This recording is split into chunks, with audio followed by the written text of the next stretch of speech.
Hello everyone! It's so good to see you again for Lesson 6. I hope you're all feeling confident after our last session on the software development lifecycle. Before we dive into the specific models today, make sure you've reviewed our previous lesson. Understanding the core phases of the SDLC is the key to mastering what's coming next. Today we're exploring the different SDLC models.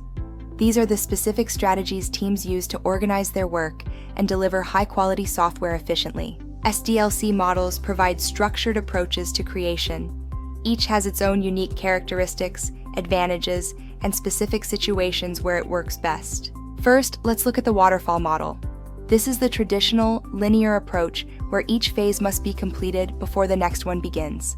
It's very structured and predictable. From requirements gathering to system design, implementation, and testing, Waterfall ensures that every requirement is documented and verified before moving forward. In contrast, we have the Agile model.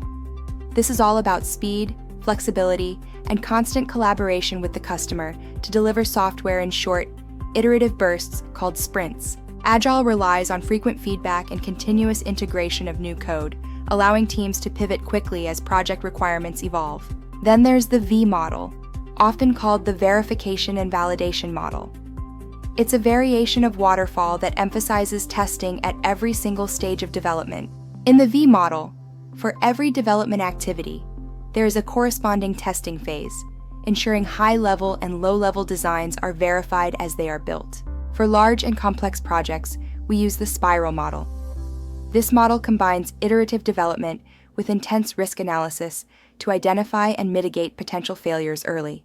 The spiral involves planning, risk analysis, engineering, and evaluation, repeating the cycle to refine the product and reduce risk with every iteration. The iterative model builds software incrementally, while DevOps focuses on the total integration of development and operations for faster automated deployments. These models prioritize continuous feedback and automation, enabling teams to maintain stability while delivering new features at an incredible pace. So, how do you choose?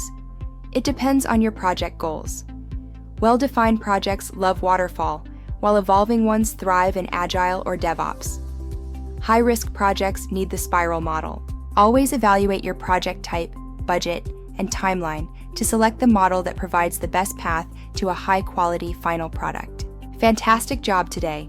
In our next chapter, we'll cover SDLC and specification analysis.